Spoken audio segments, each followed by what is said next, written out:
My name is Jeff Davis. I was a smoke jumper at the Missoula, Montana aerial fire depot from 1957 through 1978. The way it started is I have an entirely different impression of the jumpers now than I did when I was a kid before I got into the jumpers, and it's changed through the years. I was a kid in Minnesota, in Duluth, Minnesota, not really liking the lifestyle. It's kind of rigid and very socially correct. And when I got to be 18 and graduated from high school, I realized that I could do what the hell I wanted to do. I was independent of authority for the first time in my life, and I was in rebellion against any authority.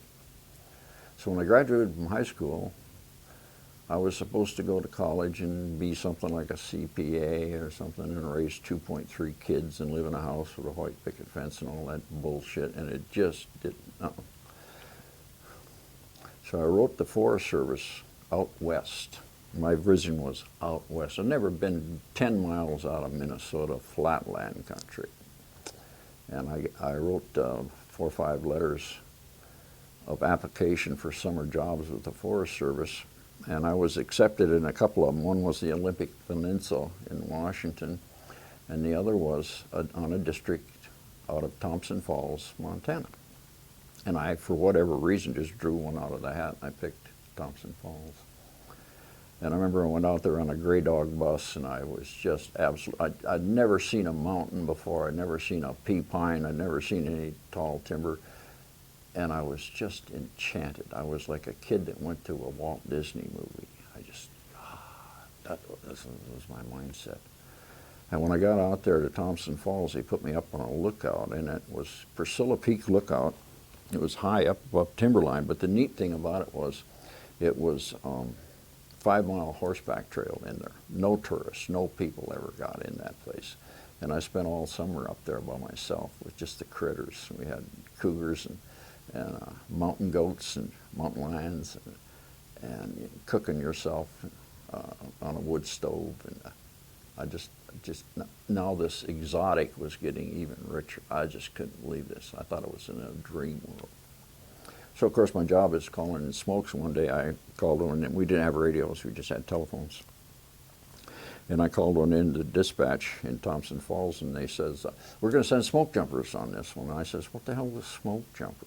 And he says, you'll find out. And so, about a half an hour later or so, up comes this little plane. I'm looking at about 2 miles down the ridge there through these old Navy binoculars, and I'm watching, and this little plane comes over and does some didos around the fire. Just a little old smoke. And these 2 guys jump out with parachutes. God damn. And they drifted down there, and I swear 20 minutes later there was no smoke, and I said, oh man, I want it. That's what I want. That was the first time in 18 years that I'd ever seen something that I really wanted to do. My folks talking about going to college, and do what? I mean, shit, be like my dad, and do what my dad's friends do, wearing neckties and 3-piece suits and all that happy horse shit. And I saw those guys, and I thought, so it was pretty easy getting on in those days, and I applied just as soon as I came off lookout that summer when I went back to Minnesota, and I got hired at the aerial fire depot in Missoula. And I was only 20 years old. I remember I had to have my dad's permission because I wasn't 21, and I was really sweating that. Mom was just, but Dad signed it, bless his heart. I could have kissed him. And I came out on a Greyhound bus and spent the first night in the jail for free. They used to be able to do that. I didn't have no place to stay, and you used to go in there and they'd put you in the county jail. I did that all over the country, and they'd kick you out before the judge came in the morning, so you weren't filed as a vagrant. And it was a nice courtesy deal, and it was cool. You got a free sleep. So anyway, then I get out here to the base, and I'll shorten the story. I found the jumpers where I had this image of bigger than life superhero kind of guys, the kind of stuff they write about us sometimes to my regret. But what I found was a lifestyle with the kind of men that was a dream world. It was the first time in my life that I felt fulfilled, that I felt that I was doing something that I really wanted to, unqualified. And as that thing went in, all that glory stuff went away. I got to realize there was real work, there was real men, we had a real mission, very important one. These guys were the best guys that I've ever been around in my life. I'm going to miss you guys when I go back to Silver City because there ain't no jumpers down there. It became not just a job. It was going to be a seasonal thing for me. Most of us back then were just seasonal going to college, and that's what I was doing. I was going to be a forester, and I took pre-forestry over at what's now the University of Montana. It used to be the state teacher. It was Montana State University, MSU. Anyway, I took pre-forestry, and I was going to take it for 4 years. And that would look good on my job description when I graduated as a forester. But the aura of being a jumper started to come in. And pretty soon my whole world was nothing but smoke jumpers.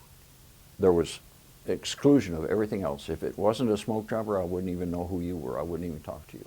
If it wasn't a smoke jumper function, I never did it. I never had a drink until the first termination party when I was a real smoke jumper. I'd never had a drink of alcohol. And they had this thing called a termination party. I didn't know what the hell that was. And I go there and it's wall-to-wall beer and food and all this stuff. And it tasted terrible to me. And but as soon as I got a hold of that stuff, I knew I wasn't going to quit. But everything was oriented around the smoke jumpers. And it started just as a temporary job to get me through college. Then it became a career, and then it became a love affair. And it stayed a love affair for the next 22 years. I immersed my entire self in the jump. I just loved the job. It was just tailor-made for me. It was just everything I wanted. It was the best guys. Back in those years, there were no women in the outfit. And since then, of course, I've met women, and they're just the same as the men. They're brothers, and we're all brothers. And it was the first time in my life I ever felt that I belonged anywhere, which was a big deal to me. I always felt like I was a little kid on the outside looking in.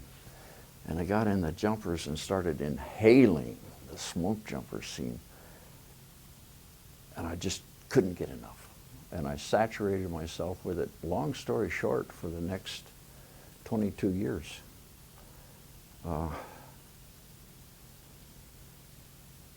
It became such a rich mixture of stuff, but most of it was just almost a hero worship. I looked at the rest of the jumpers like I was still kind of an outsider looking in. Now, I know I was a smoke jumper, but I saw all the rest of you guys as bigger than me. I just couldn't quite make the connection. And then as the years went by, as the summers started going by, the very next summer, while I was a new man, they didn't call us rookies then, I was a new man, in 1957, I heard about this crew in New Mexico that went down early, and they had talked all kinds of good stuff about the New Mexico crew. So I put in a bid for it, and I got the damn thing for my second year in 1958. And the experience just started getting richer. I went down there, and we had, back then, Bobby, they used jumpers like they're supposed to be used. We had no competition. There was no hell attack. There was no hot shots. There was a few district pogues on horseback, and there were smoke jumpers. We had 80–90% of the fires. We didn't get fire reports or any of that shit. We'd just sit there at night and look at the lightning display over the Gila Forest, the forest down there in Silver City, New Mexico, and head out to the airport early because we knew we'd be up for fires. We didn't even wait for requests. We'd load the aircraft with however many jumpers there were, around 12. It was a DC-3 for the most of the part down there, DC-3 and a Twin Beach that we had. We'd load up however many guys we had in the Doug and just head up. We'd start over on the Black Range side in the Members District and work our way over to the Wilderness where we really got the action. And if we see a smoke, we just jump it. And we tell the dispatch about it later. It was just, but the way they used us was quick initial attack, and I believe to this day that is the prime mission of the Smokejumper. That's what makes him so worthwhile. He can get there and put that sucker out when it's small. The money savings and everything else are immense. And that's how they used us. We'd jump those suckers and sign them. We'd put a ring around it, control it, or even just contain it. They'd have dispatch guys, or they'd dispatch in ground pounders, district guys, usually on horseback, sometimes jeeps or however the hell they could get there. There were no choppers. And we'd sign the fire over to them and get out of there and come back to Silver. There was airstrips up there in the Gila that are X'd out by the FAA. Now it can't be used. There was about 3 of them. One of them was in Mion over in the Members District. And what we'd do is we'd get choppered out to the airstrip from various 2-man fires, 6-man. Most of them were small because we were on them just right now. And they'd ferry us off. We had old Bell G-3B helicopters. And they'd ferry us off those fires. We'd cut chopper spots and bring us into Mion or one of the Saskatoon or one of the airstrips.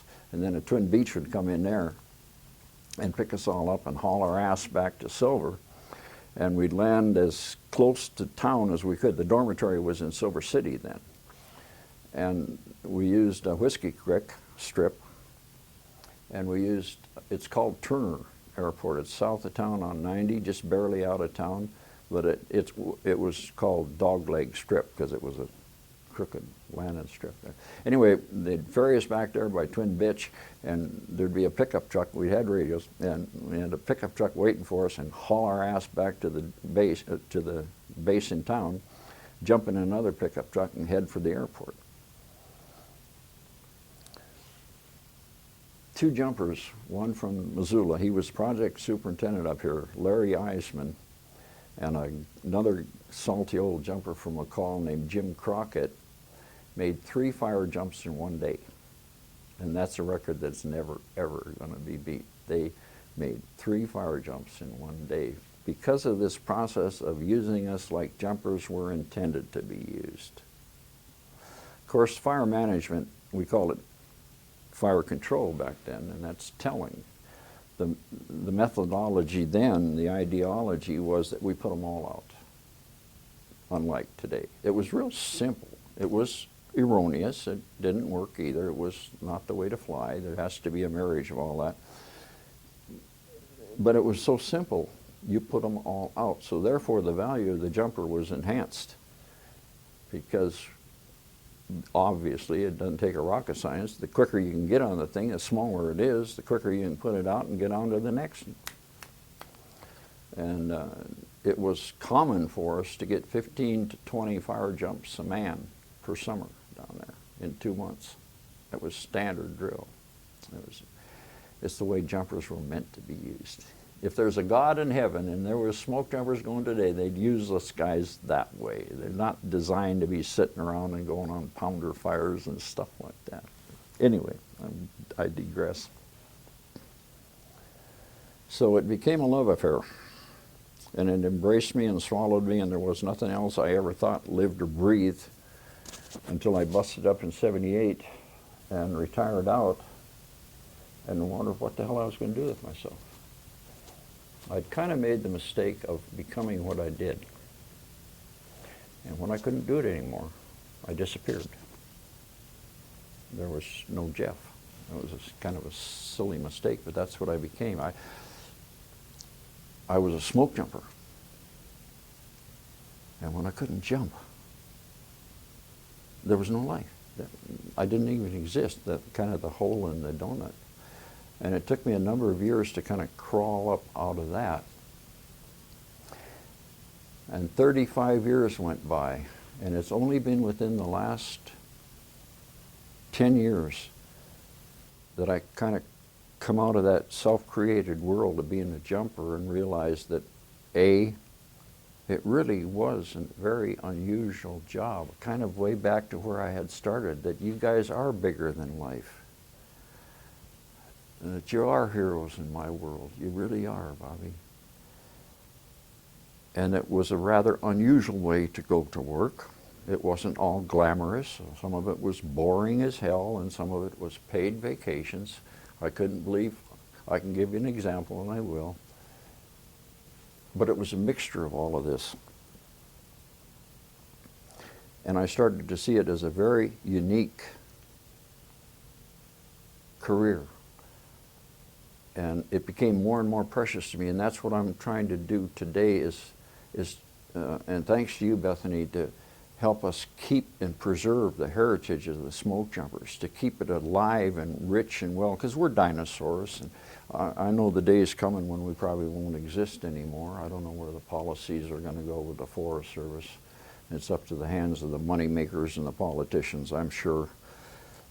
But I can't control any of that. But I have made every effort that I can in the last 10, 20 years of writing this stuff down and documenting it, and now on video, to try to portray one man's view, which is just mine, of this beautiful thing called the smoke jumpers.